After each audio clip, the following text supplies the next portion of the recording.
Science की दुनिया में सबसे बड़ी मिस्ट्री यूनिवर्स है। इस कायनात की शुरुआत, अख्ताम, इसके बिहेवियर को समझने के लिए इंसान कई सदियों से रिसर्च कर रहे हैं, लेकिन किसी पुख्ता रिजल्ट पर नहीं आए। इस यूनिवर्स को समझने के लिए साइंसदानों ने कोशिशें की। सबसे पहले एरिस्टोटल ने इस पूरी कायनात को समझा। अपने नज़रिए से एरिस्टोटल का कहना था कि इस पूरी कायनात का सेंटर अर्थ है। इस कायनात में जितने भी सितारे, सैयारे, चांद, तारे हैं, वो सब ज़मीन के गिर्द चक्कर लगाते हैं। लेकिन एरिस्टोटल की ऑब्जर्वेशन पूरी तरह गलत है। एरिस्टोटल को गलत साबित किया गैलीलियो ने। गैलीलियो ने कहा ज़मीन, चांद, सितारे और बाकी सब सैयारे सूरज के गिर्द चक्कर लगाते हैं और सूरज इस यूनिवर्स का सेंटर है। एक्चुअल में दोनों की ये ऑब्जर्वेशन गलत है। आज तक कोई भी ऐसा साइंसदान नहीं आया और कोई ऐसी सैटेलाइट नहीं जो बता सके कि इस यूनिवर्स का सेंटर कौन सा है। ऐसा क्यों है कि आज तक कोई भी साइंसदान या फिर कोई सैटेलाइट नहीं बता पाई कि इस यूनिवर्स का सेंटर कौन सा है? मैं आपको आगे चलकर इस वीडियो में बताऊंगा। So guys, without wasting your and my time, let's start.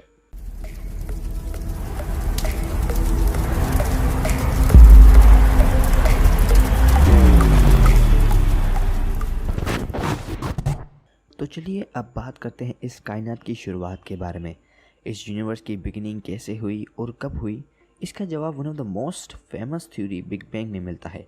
Big bang के बारे में आप में से कई लोगों ने सुना होगा, लेकिन जिन लोगों ने बिग बैंग के बारे में नहीं सुना तो मैं उनको एक ब्रीफ इंट्रोडक्शन दे देता हूँ।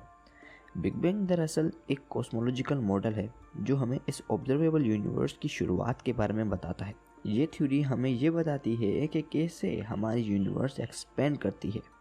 जॉर्ज लेमैट्री ने इस थ्योरी को जन्म दिया। 1927 में जॉर्ज ने ये ऑब्जर्व किया कि हमारी यूनिवर्स एक्सपेंड कर रही है। कोई भी चीज़ जब एक्सपेंड करती है तो इसका मतलब ये होता है कि किसी सर्टन टाइम में और किसी सर्टन पॉइंट पर वो एक्सपेंड हो रहा मटेरियल कंप्रेस था। अगर यही बात हम यूनिवर्स पर अप्लाई करें तो इसका मतलब ये निकलता है कि हमारी एक्सपेंड हो रही यूनिवर्स कभी किसी सर्टन पॉइंट पर कंप्रेस थी, जिसे साइंटिस्ट प्रिमीवल एटम कहते हैं। एडविन हबल ने जॉर्ज लेमैट्री की यूनिवर्स एक्सपेंडिंग की बात को अप्रूव किया बाय हिज एनालिसिस, जिसको साइंटिस्ट रेडशिफ्ट बोलते हैं। फिजिक्स में रेडशिफ्ट इलेक्ट्रोमैग्नेटिक रेडिएशन की वेवलेंथ की इंक्रीजिंग और इसके करस्पॉन्डिंग फोटोन एनर्जी और फ्रिक्वेंसी की डिक्रीजिंग को कहते हैं। आसान अल्फाजों में बताऊं तो एडविन हबल ने गैलेक्सीज की इलेक्ट्रोमैग्नेटिक रेडिएशन को कैलकुलेट करके बताया कि कुछ गैलेक्सीज हमसे दूर जा रही हैं।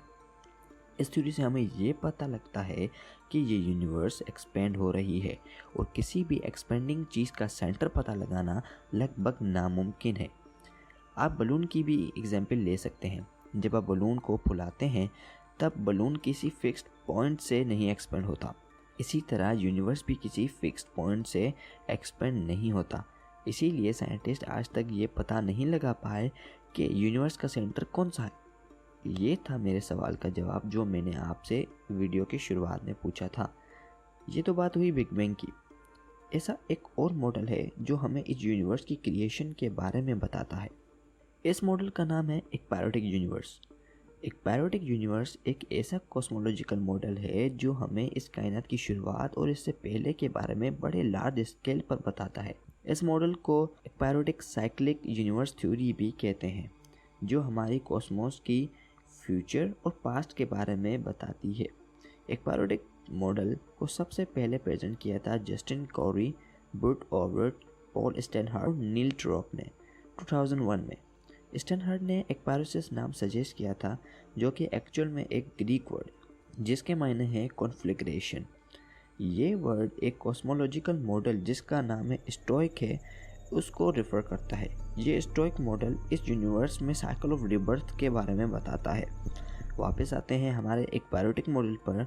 ये मॉडल इन सवालों के जवाब देता है जिन सवालों के जवाब बिग बैंग थ्योरी भी नहीं दे पाई।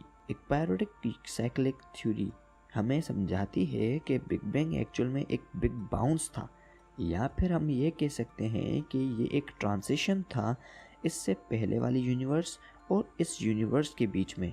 इसका ये मतलब हुआ कि इस यूनिवर्स की एग्जिस्टेंस से पहले कोई यूनिवर्स एग्जिस्ट करती थी और फ्यूचर में बिग क्रंच के बाद भी कोई और यूनिवर्स एग्जिस्ट में आएगी। लेकिन यहाँ पर एक और सवाल आता है कि सबसे पहले वाली यूनिवर्स एग्जिस्टेंस में कैसे आई। इस सवाल का जवाब आज तक कोई साइंटिस्ट नहीं दे पाया। इस क्वेश्चन की वजह से ही एक पैरोटिक मॉडल अधूरा रह जाता है, जिसकी वजह से most of the world big bang को सपोर्ट करती है, क्योंकि बिग बैंग को समझना एज़ कम्पेयर टू एक पैरोटिक यूनिवर्स थ्योरी थोड़ा इजी हो जाता है, क्योंकि बिग बैंग में हमारे यूनिवर्स की क्रिएशन पर कुछ सवाल नहीं आता।